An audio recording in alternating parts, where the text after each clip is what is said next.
وہ پھل جن کو ہم سبزیاں سمجھ کر کھاتے ہیں۔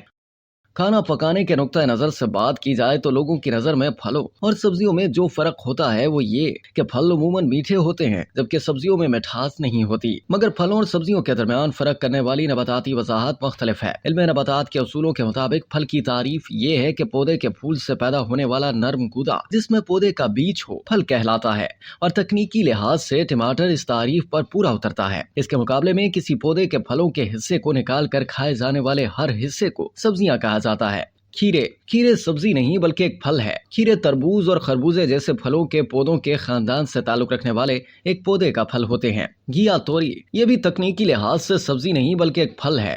کدو یا میٹھا کدو، اس کو اگر آج تک سبزی سمجھ کر کھاتے رہے ہیں تو جان لیں علم نباتات کے اصولوں کے مطابق یہ ایک پھل ہے۔ بھنڈی، جی ہاں واقعی بیجوں سے بھرپور یہ سبزی بنیادی طور پر ایک پھل ہے۔ بینگن، ویسے تو بینگن آلو کے خاندان کے پودوں کا حصہ ہے، مگر بینگن میں بیج موجود ہوتے ہیں اور وہ پودے کے پھولوں کے طور پر اگتے ہیں، تو تکنیکی لحاظ سے یہ سبزی نہیں بلکہ ایک پھل ہے۔ مرچیں، ہر قسم کی مرچیں یعنی ہری مرچ، شملہ مرچ یا دیگر مرچیں سب ہی تکنیکی لحاظ سے پھل ہیں۔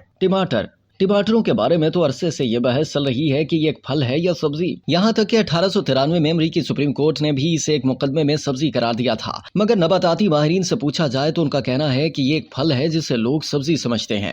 کریلے، اگر آپ کو یہ سبزی کھانا پسند نہیں تو شاید یہ جان کر اسے کھا لیں کہ یہ تکنیکی لحاظ سے ایک پھل ہے۔ مٹر اور سبز پھلیاں بھی تکنیکی لحاظ سے سبزیاں نہیں بلکہ پھل ہیں۔